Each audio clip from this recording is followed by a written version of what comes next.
Harry to classes में स्वागत है आपका। दोस्तों, आज हम राज्य के नीति निषेधक तत्वों को पढ़ेंगे। जैसा कि आप जानते हैं, यदि पॉलिटी से क्वेश्चन बनता है तो ये राज्य के नीति निषेधक तत्व आपके महत्वपूर्ण टॉपिकों में से एक है। तो आज हम इसकी तैयारी अनुच्छेद 36 से लेकर अनुच्छेद 51 तक राज्य के नीति निषेधक तत्व को दिया गया है और ये नीति निषेधक तत्व आयरलैंड के संविधान से लिया गया है। दोस्तों, कहाँ से लिया गया है? आयरलैंड के संविधान से लिया गया है।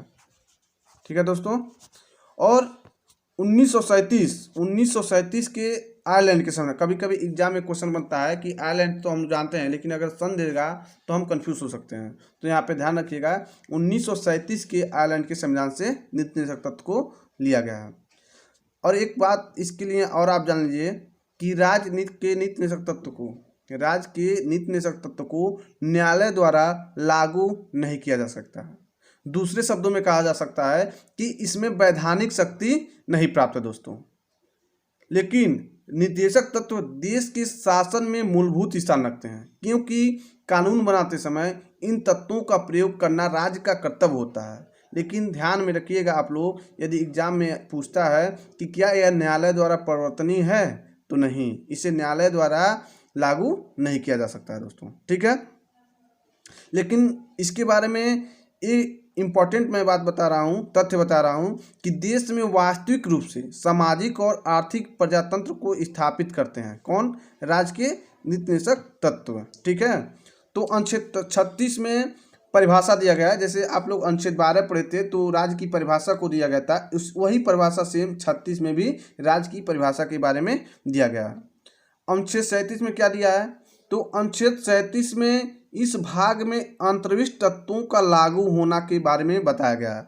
मतलब इस भाग में दिए गए उपबंधों को किसी भी न्यायालय द्वारा लागू नहीं करा जा सकता, फिर भी इसमें दिए हुए तत्व देश के शासन में मूलभूत हैं और विधि निर्माण में इन तत्वों का प्रयोग करना राज्य का कर्तव्य है। मतलब इस भाग में इसी से संबंधित तत्वों का लागू होना के बारे में बताया गया दोस्तों। ठीक है। नेक्स्ट चलते हैं हम।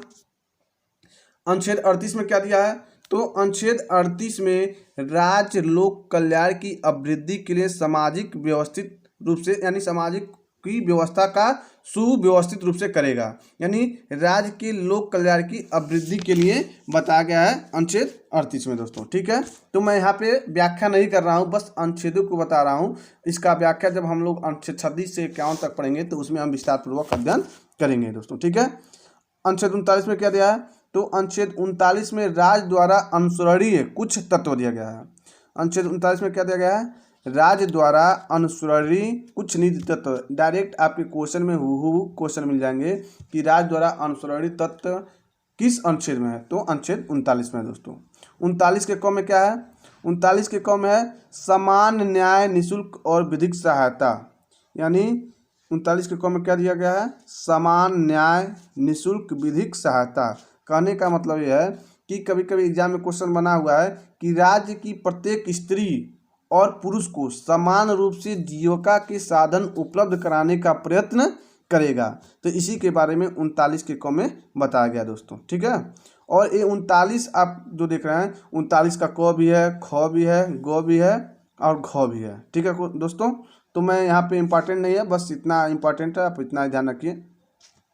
अनुच्छेद 40 में क्या है? तो अनुच्छेद 40 में ग्राम पंचायतों का संगठन के बारे में दिया गया है दोस्तों। क्या दिया गया है? ग्राम पंचायतों के संगठन में। जैसा कि आप जानते हैं कि ग्राम पंचायतों का चुनाव होने वाला है, तो उसी के बारे में अनुच्छेद 40 के अनुसार ही हमारे ग्राम सभा में ग्राम पंचायत का चुनाव होता है और प्रधान को निर्वाचित किया जाता है। ठीक है दोस्तों। नेक्स्ट चलते हैं हम। अनुच्छेद 41 में क्या दिया है? तो अनुच्छेद 41 में कुछ दशाओं में, अनुच्छेद 41 में क्या दिया है? कुछ दशाओं में काम, शिक्षा और लोक सहायता पाने का अधिकार अनुच्छेद 41 में दिया गया है। अनुच्छेद 42 में क्या दिया गया है? तो अनुच्छेद 42 में काम की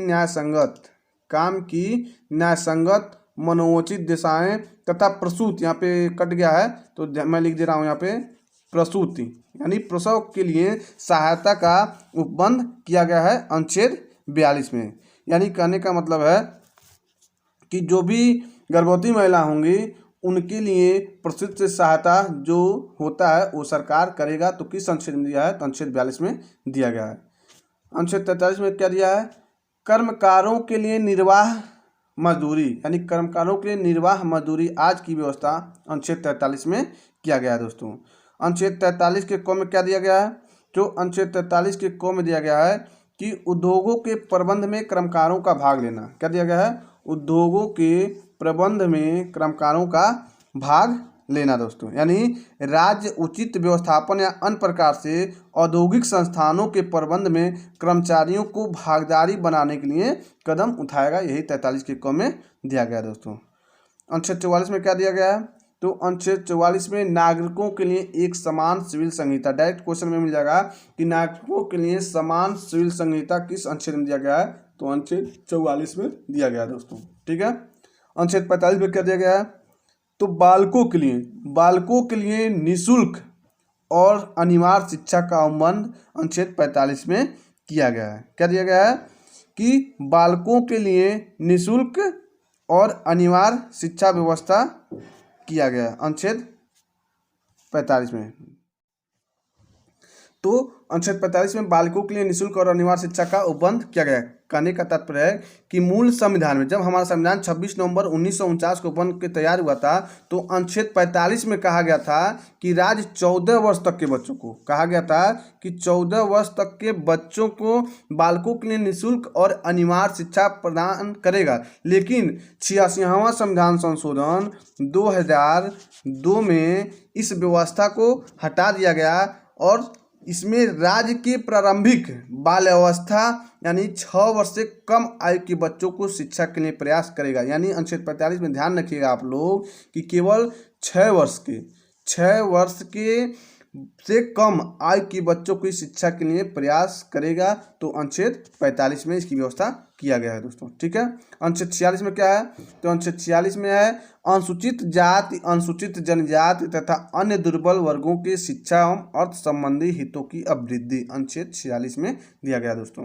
अनुच्छेद 47 में क्या दिया है, तो पोषाहार स्तर जीवन स्तर को ऊंचा करने के लिए लोक स्वास्थ्य को सुधार करने का राज्य का कर्तव्य अनुच्छेद 47 में दिया गया है दोस्तों। ठीक है। अनुच्छेद 48 ये मोस्ट इंपॉर्टेंट है, आप लोग इसे लिख लीजिएगा। कृषि और पशुपालन का संगठन किस अनुच्छेद में है, तो कृषि और पशुपालन का संगठन अनुच्छेद 48 में दिया गया है। अनुच्छेद 48 के क्रम में क्या दिया गया है, पर्यावरण का संरक्षण और संवर्धन तथा वन जीवों की रक्षा अनुच्छेद 48 के क में दिया गया है दोस्तों। अनुच्छेद 49 में क्या दिया गया है, तो राष्ट्रीय महत्व के संस्मारकों स्थानों और वस्तुओं का संरक्षण अनुच्छेद 49 में दिया गया। कहने का तात्पर्य है कि अनुच्छेद 49 के तहत प्रत्येक स्मारक, कलात्मक या ऐतिहासिक रुचि के स्थानों को जिसे संसद ने राष्ट्रीय महत्व घोषित किया है उसे रक्षा करने का कार्य अनुच्छेद 49 के तहत दिया गया है दोस्तों। ठीक है।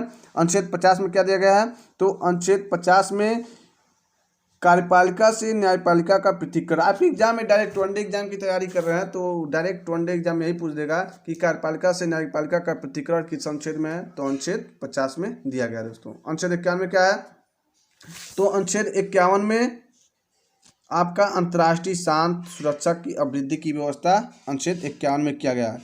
यानी अंतर्राष्ट्रीय शांति और सुरक्षा संबंधी अनुच्छेद 51 में दिया गया है। ठीक है। तो यहाँ तक आपका नीति निषेधक तथा अनुच्छेद 36 से लेकर अनुच्छेद 51 तक ऐसे अनुच्छेद थे जो आपके एग्जाम में बहुत सारे क्वेश्चन बनते हैं, जो इम्पॉर्टेंट है। आप इसे एक बार पढ़ लीजिएगा। और नेक्स्ट है इसके भाग 4 का को आप पढ़ लीजिए, साथ ही साथ केवल एक अनुच्छेद है। तो जहाँ से जानते हैं कि हमारे मूल संविधान में, हमारा संविधान जब 26 नवंबर 1949 को बन के तैयार हुआ था तो हमारे संविधान में मूल कर्तव्य नहीं था। इसे कब जोड़ा गया है, 42वें संविधान 1976 में संविधान संशोधन के तहत स्वर्ण सिंह समिति की अनुशंसा पर हमारे संविधान में मूल कर्तव्य को जोड़ा गया है, जो 4 के क में 51 के क में मूल कर्तव्य को लिया गया है दोस्तों। तो मूल कर्तव्य कभी कभी एग्जाम में क्वेश्चन होता है कि मूल कर्तव्य कहाँ से लिया गया है, तो मूल कर्तव्य जैसा कि जानते हैं कि रूस से लिया गया दोस्तों। तो वीडियो यदि आपको अच्छा लगा हो तो वीडियो को लाइक, शेयर और चैनल को सब्सक्राइब कर लीजिए और बगल में घंटे के निशान को दबा लीजिए, जिससे अगली वीडियो का नोटिफिकेशन आपको जल्दी प्राप्त हो दोस्तों। यदि वनडे एग्जाम की आप तैयारी कर रहे हैं, UP TET, C TET, super TET, NBS, KVS की तैयारी कर रहे हैं, तो चैनल को सब्सक्राइब जरूर कर लीजिएगा। ऐसे ही मैं महत्वपूर्ण टॉपिक आपके सामने लेकर आया हूँ जो आपके एग्जाम में आपको तैयारी करने में सफलता जरूर दिलाएगी दोस्तों। जय हिंद, जय भारत।